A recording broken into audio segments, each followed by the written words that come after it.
Quando a gente foi para a Turquia, a gente teve, né, o privilégio de conhecer, né, a igreja Águia Sofia, hoje um museu, né? Então são tantas coisas que a gente vai até o lugar. É como a pesquisa que fizemos da Terra Convexa. A gente não fica, tem muitas pessoas que fazem críticas, mas ela não tem coragem de levantar a bunda do sofá para ir lá. Tem gente que não fala assim, mas não é possível que o Lago Titicaca seja assim. Aí eu pergunto, você já foi? Você já navegou o Lago Titicaca? Você já tomou um cafezinho lá com os urus? Já? A pessoa fala, não. Então você não sabe. Você está repetindo o que os livros estão te dizendo, o que um mentor te falou, o padre, o pastor. A gente vai na fonte. E quando a gente vai na fonte com a mente aberta, a gente se depara com as coisas e fala, poxa, será que foi assim? Tem alguma coisa estranha acontecendo.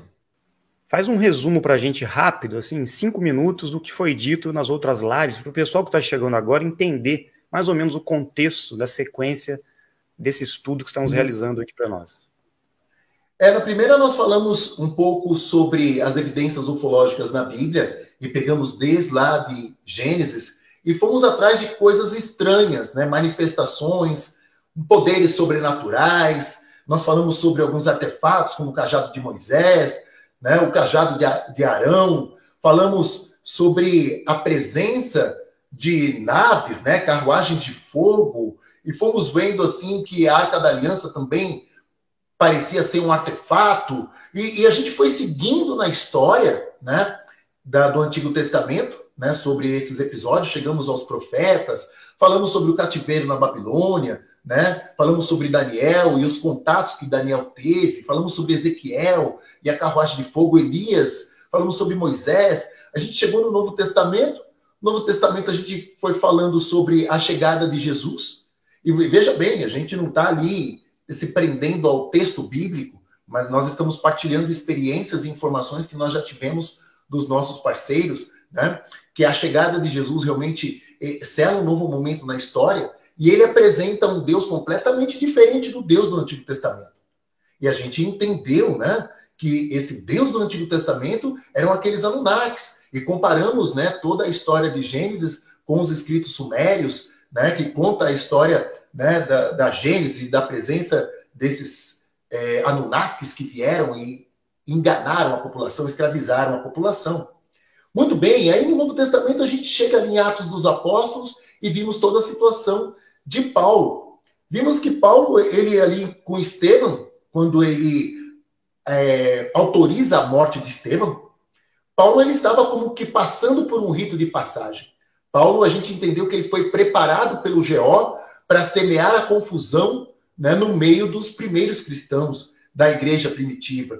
E nós procuramos, assim, através dos textos que Paulo escreveu, dos livros, né, e vimos que praticamente o Novo Testamento é todo de Paulo. O Evangelho de Lucas, vimos que o Evangelho de Marcos, porque os dois eram discípulos de Paulo, né, e esse próprio Lucas, ele acaba escrevendo Atos dos Apóstolos e faz uma exaltação de Paulo desde o capítulo 7 até o capítulo 28 do Atos dos Apóstolos, e as 14 cartas paulinas, né? Então, o Novo Testamento, 17 livros pertencem, vamos dizer assim, a Paulo, né? Então, só sobrou o quê? 10 livros do Antigo Testamento. Nós passamos rapidamente pela carta de Judas, a carta de Pedro, né?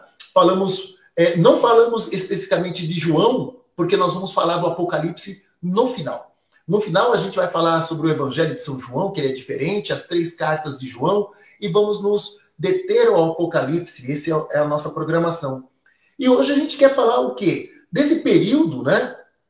Que Paulo foi o primeiro que escreveu. A gente tem a primeira carta aos Tessalonicenses, segundo os teólogos, é o primeiro pergaminho escrito, né? O primeiro livro escrito, vamos dizer assim, do Novo Testamento. É datado mais ou menos de 48, 50 depois de Cristo.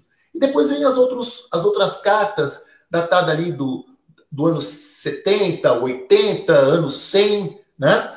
Então, hoje nós vamos partir daí, do século I para o século II, III, falando dos chamados santos padres, ou os patriarcas da igreja, ou também chamado de patrística. Nós vamos falar exatamente, nós vamos partir daí agora. patrística. Uai, seu app de vídeos curtos.